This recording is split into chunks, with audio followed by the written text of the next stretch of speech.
नमस्कार.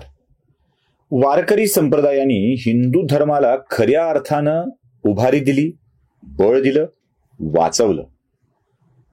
खरं तर वारकरी संप्रदायामुळंच भगवान रामचंद्र आणि भगवान श्रीकृष्ण यांच्या दोघांच्या शिकवणीला पुढे एक नवा प्रवाह, नवी दिशा मिळाली. या वारकरी संप्रदायातलं कीर्तन हे भक्तीचं एक असं माध्यम ठरलं, असा मार्ग ठरला ज्यातून तल्लीन व्हायला होतं. म्हणजे विठू माऊलीच्या नावाचा गजर करत, विठोबा रोखमाईचा गजर करत केलेलं कीर्तन हे ज्ञानाचं साधन ठरलं, ईश्वराच्या जवळ जाण्याचं साधन ठरलं. रूप पाहता लोचनी सुख झाले हो साजनी, तो हा विठ्ठल बरवा, तो हा माधव बरवा, बहुत सुकृताची गोडी म्हणून विठ्ठल आवडी, हे आम्ही गात गेलो आणि त्या रूपाचे वेडच मराठी माणसाला लागत गेलं. जगण्यासाठीचे सोपे सोपे मंत्र याच कीर्तनाने आम्हाला शिकवले. आता या कीर्तनातून ज्ञान मिळालं, तत्वज्ञान मिळालं, जगण्याचा मंत्र मिळाला, जगण्याला आधार मिळाला, आयुष्याला प्रेरणा मिळाली आणि कीर्तनाचं प्रयोजनच मुळात भक्ती, ज्ञान अशा स्वरूपाचं झालं. पुढे पुढे याच कीर्तनामध्ये नर्तन करणारी घुसली आणि यांनी या कीर्तनाची वाट लावली. मला सगळ्यात आश्चर्य जे वाटतं ते विनोदाचार्य या शब्दाचं. विनोदाचार्य, कीर्तनाचं प्रयोजन विनोद कसं असू शकतं? हा, कीर्तनांच्या मध्ये हलके फुलके विनोद निर्माण करून थोडंसं हसतं खेळतं ठेवत पुढे सरकणं हा भाग वेगळा.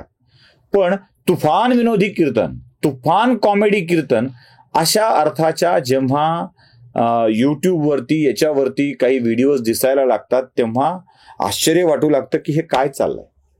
कीर्तनाचा तमाशा करून टाकलाय या माणसांनी असं वाटतं. भक्ती भक्ती आहे आणि भक्तीचा तमाशा कधी करायचा नसतो. उदाहरणं कोणती द्यावीत, अभंग कोणती गावीत, अभंगांच्या ऐवजी दुसरी गाणी गावीत का, कोणत्या माणसांनी कीर्तन करावं, म्हणजे कोणत्या व्यक्तीने कीर्तन करावं. कीर्तन करायला सुद्धा पात्रता लागते हो, पात्रता लागते. कीर्तन करण्यासाठीच्या पात्रता कोणत्या आहेत त्या नीट समजून घेतल्या पाहिजेत. त्याला ज्ञान असलं पाहिजे, ते मांडण्याची पद्धत असली पाहिजे, तेवढी श्रद्धा असली पाहिजे. निव्वळ मनोरंजन करण्यासाठी हिडगे चाळे करणं म्हणजे कीर्तन नाही, हे लक्षात घेणं आवश्यक. काही महिला कीर्तनकार आल्या, माझा महिला कीर्तनकार होण्यावर काहीही आक्षेप नाहीये. उलट सर्वांनी कीर्तन करावं, सर्वांनी करावं, पण केवळ कीर्तनाच्या सुपाऱ्या एक्स्ट्रा मिळाव्यात. सुपाऱ्या हा शब्द मी वापरतोय म्हणून मनोरंजनात्मक आणि चाभरी कीर्तन करण्यामध्ये काय अर्थ आहे? त्याला कीर्तन म्हणायचं का? मी याला तमाशा म्हणतो. एक कीर्तनकार आहेत शिवलीलाताई पाटील नावाच्या, त्यांच्या कीर्तनाकडे बघितल्यावर हे कीर्तन आहे की नर्तन असा प्रश्न मला पडतो. एक छोटासा व्हिडिओ मी दाखवतोय ज्याच्यामध्ये तुम्हाला त्या कशा स्वरूपाची गाणी म्हणतात कीर्तनात ते तुमच्या लक्षात येईल. बघून घ्या. भक्ती सतू माझ्याकडे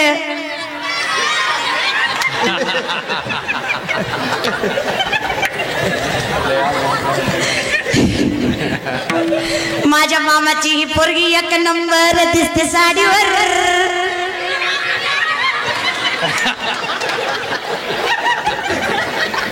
हे जे आई बापूड करे काय गुन्ह्याचं लिकरू झालं मला घातलंय. ऍक्शन करूनच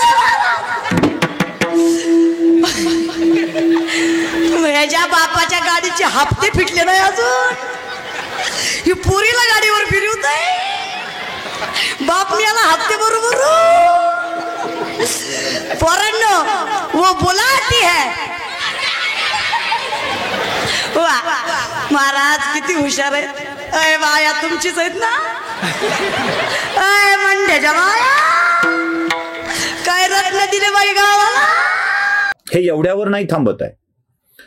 मुळात कीर्तन हे अर्थार्जनाचं कधीच प्रयोजन असत नाही, कधीच नाही. कीर्तनाच्या मधून अर्थार्जन कधीच घडू नये. पण या शिवलीलाताई पाटील स्वतःला पाकिट मिळालं नाही हेही जाहीरपणे सांगतात. पखवाज वाजविणारा, पेटी वाजवणारा आणि टाळ वाजविणारा आपण एकमेकांच्या मध्ये पैशासाठी कसे भांडतात तेही सांगितलंय. जरा बघा. कसं आहे ना, जर टाळकरी पकडण्याचा तिथं घोळ झाला होता. ती त्यांचा नव्हता, कार्यकर्त्याकडून झाला होता. हितल्या कोणी सुद्धा मनावर घ्यायचं नाही बरं का. जस्ट विनोद आहे. कोणी सुद्धा मनावर घ्यायचं नाही, कारण अजून मला माझं पाकिट भेटलं नाही बरं का. जवळ भेटत नाही तवर तरी कोणी सुद्धा मनावर घ्यायचं नाही. मग महाराज पाकिटात घोळ झालता. काय घोळ झाला होता, तिला पेटी मास्तरचे 500 ना टाळकऱ्याकडे गायनाच्याकडे गेले होते.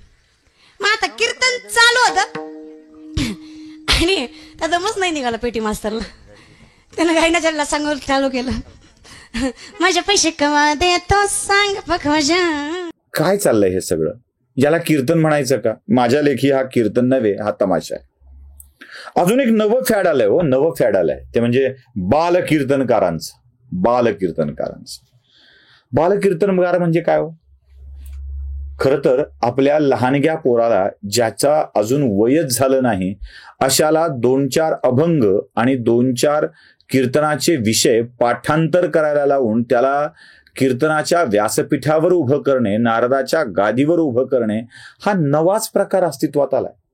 ज्याला हित अहित कळत नाही, ज्याला साधन असाधन करत नाही, ज्याला पाप पुण्य माहीत नाही, ज्याला कीर्तनाचा मुख्य प्रयोजन माहीत नाही, अशा पोरांना 2-4 पानसट विनोद शिकवून लहान पोरांच्या तोंडी असे विनोद घालून त्याला कीर्तन करायला लावणं कुठपर्यंत योग्य आहे? मी काही बालकीर्तनकारांच्या विनोदाचे किस्से तुम्हाला आधी त्यांनी सांगितलेले विनोद तुम्हाला ऐकवतो. म्हणजे रविवारी जन्म कसा झाला या संबंधीचा आहे, जरा बघून घ्या. एका मास्तरने एका मुलाला प्रश्न विचारला, तू लय चॅप्टर दिसतोय, तुझा जन्म कधी झाला? त्यांनी सांगितलं, सर माझा जन्म बुधवारी झाला. मग सर तुमचा जन्म कधी झाला? सरांनी सांगितलं, माझा जन्म तर रविवारी झाला. सर तुम्ही सर असून खोटं बोलू नका, रविवारी जन्म होतच नाही का? रविवारी तर सुट्टी असती. बघितलं, याला कीर्तन म्हणता येऊ शकेल का? अजून काही नमुने आहेत, अजून काही बालकीर्तनकार आहेत. वारकरी संप्रदाय मला माफ करा, मला कीर्तनावर बोलायचं नव्हतं. या अशा लोकांना बोलून मला कीर्तनाचा अवमान करायचा नाहीये, मला खरंच करायचं नाहीये. माझ्या लेखी कीर्तन ही अशी तपश्चर्या आहे जी सहजपणे कुठेही करता येऊ शकते. रामकृष्ण हरी हा षडाक्षरी मंत्र जपत ईश्वराच्या सानिध्यात जाता येऊ शकतं आणि कीर्तनात तर तल्लीन होऊन जावं अशी माझी कीर्तनाविषयीची पूर्ण श्रद्धा आहे. पण या सगळ्या माणसांनी कीर्तनाचा अक्षरशः बाजार करून टाकलाय हो. आणखी एक बाल कीर्तनकार तुम्हाला दाखवतो बघा. दारू पिताडी होते, त्यातलं एक जण म्हशीवर चढलं. पुढं म्हशीवर चढलं, खाली जे होतं ना खालचं वरच्याला काय म्हणतं माहिती का? खाली उतर तुला पोलिस पकडून देतात.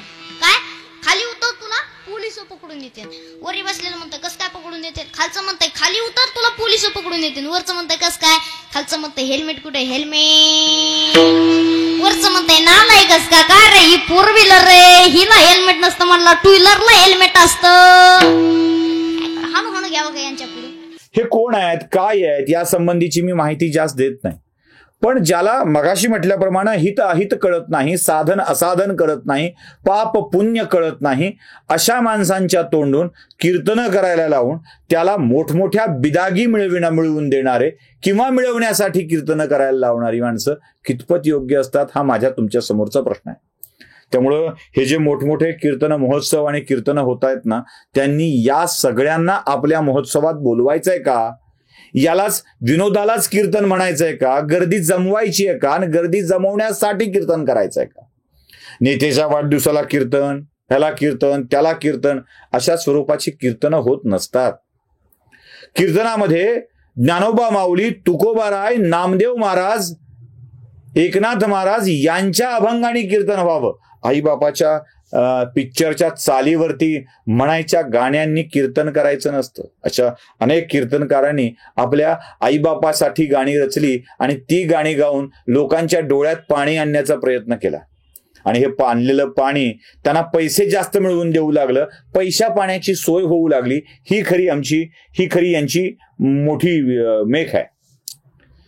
अशी आईबापावरती कीर्तन करणारी माणसं आपल्या मायबापाला किती सांभाळतात याचा विचार करायला हवा, याचा विचारही करायला हवा.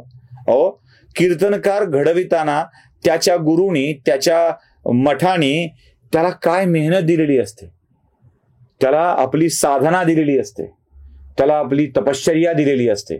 आणि ही तपश्चर्या, ही साधना घेऊन तुम्ही जर अर्थार्जनाचं साधन करणार असाल तर काय होईल माऊली? म्हणून माझी विनंती आहे, अशा विनोदी नटांना कीर्तनकार म्हणून बोलावू नका. जिथून ज्ञान मिळेल, जिथून ईश्वराच्या सानिध्यात जाण्याचा खरा मार्ग मिळेल, अशांनाच कीर्तनासाठी बोलवलं जावं. नमस्कार.